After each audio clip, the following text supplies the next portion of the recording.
recibí la generosa invitación de opinar sobre el perfil económico del Perú en estos días, en una reunión llamada Quo Vadis, entendí claramente cuál era el mandato. ¿Hacia dónde nos lleva la evolución reciente? ¿Hacia dónde vamos como país? Bueno, soy economista y les cuento que lo que dijo Beatrice en la presentación es cierto. El Perú tuvo en las últimas 2 décadas una fase de alto crecimiento, con la excepción del frenazo de la crisis de Lehman Brothers. El crecimiento peruano se acercaba al 8%, se reducía pobreza en forma significativa. En algún momento, 9 millones de peruanos dejaron de ser pobres. Eso pasó en la década antepasada. La década que acaba de terminar, el 2019, fue en cambio una década de desilusión, de continuos retrocesos en materia económica. Los indicadores todavía lucían bonitas. Si ustedes siguen el índice de desarrollo humano o el PBI per cápita peruano, van a ver que tiene valores todavía crecientes. Y digo todavía crecientes porque el Perú en la actualidad, económicamente hablando, está traumatizado. No ha sido la pandemia, como se repite, ha sido un pésimo manejo económico de la pandemia. La pandemia le ha servido al gobierno del hoy acusado de corrupción, Martín Vizcarra, para aplicar una receta keynesiana bastante poco reflexiva.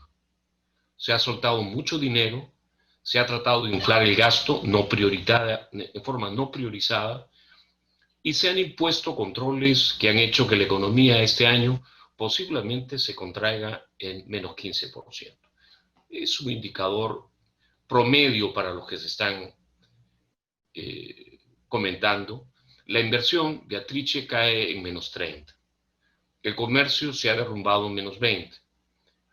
Esto es una mega recesión. Como dice la presentación, soy un profesor de historia económica y a ustedes en confianza les puedo decir que básicamente soy un macroeconomista que se ha metido a reescribir la historia económica peruana por la cantidad de imprecisiones que tiene. El Perú es un país que en los últimos 2 siglos ha tenido indicadores de fracaso.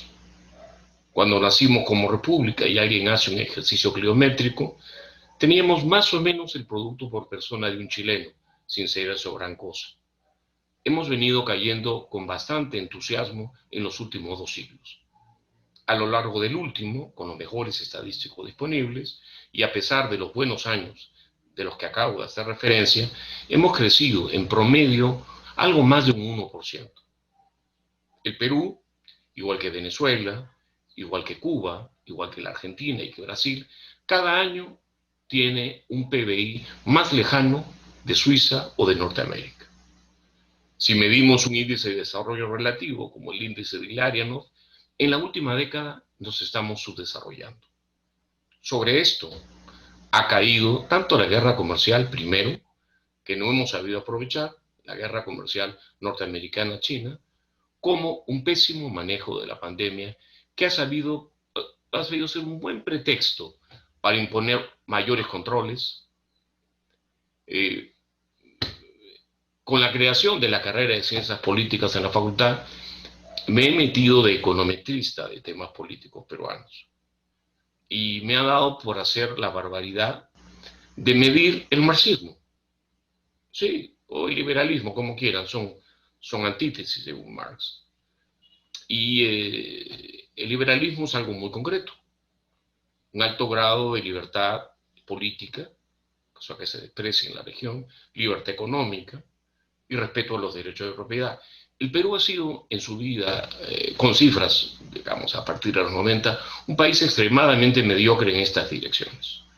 Sus índices están años luz de los que tienen naciones que se llaman socialistas en Europa, como Suecia o como Suiza.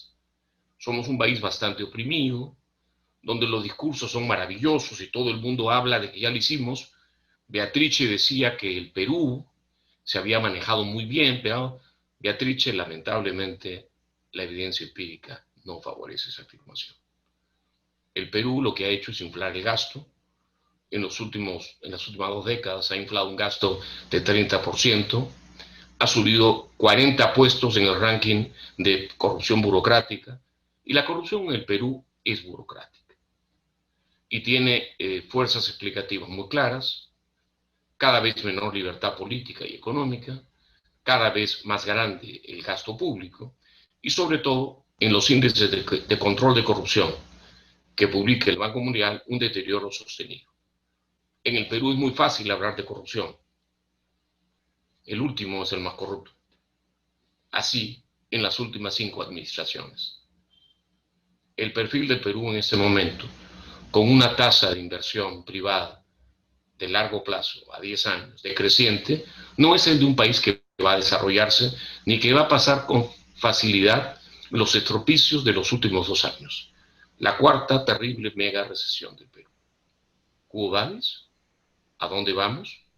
Bueno, lo que hicimos en los 90 y que nos permitió ajustar los errores de los 80, en los últimos 10 años los hemos revertido. Con el difunto presidente García, una persona inimputable de neoliberal, tal vez aprendió algo cuando en su segundo mandato quiso estimular la inversión. En el régimen de García fue la tercera mega recesión.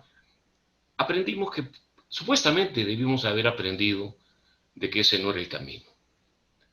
La semana pasada tuvimos una fiesta maravillosa en Lima. La gente protestó con un nivel de organización tremendo.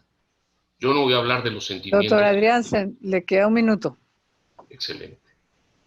Hoy, Beatrice, queremos regresar a la Constitución de 1979, una constitución de ideas socialistas mercantilistas que nos elevó la pobreza en 10 puntos, y lo hacemos con entusiasmo. Cualquier perfil económico peruano debe basarse hoy día en entender que hemos perdido la brújula y que además estamos en todo nuestro derecho de cambiar nuestros propios intereses como nación por nuestras creencias en un mundo mejor, donde el socialismo y el apoyo a los empresarios va a ser de nuestro país un país floreciente. Quo vadis, Perú. O mira su ombligo o repite su historia. Gracias, Beatriz.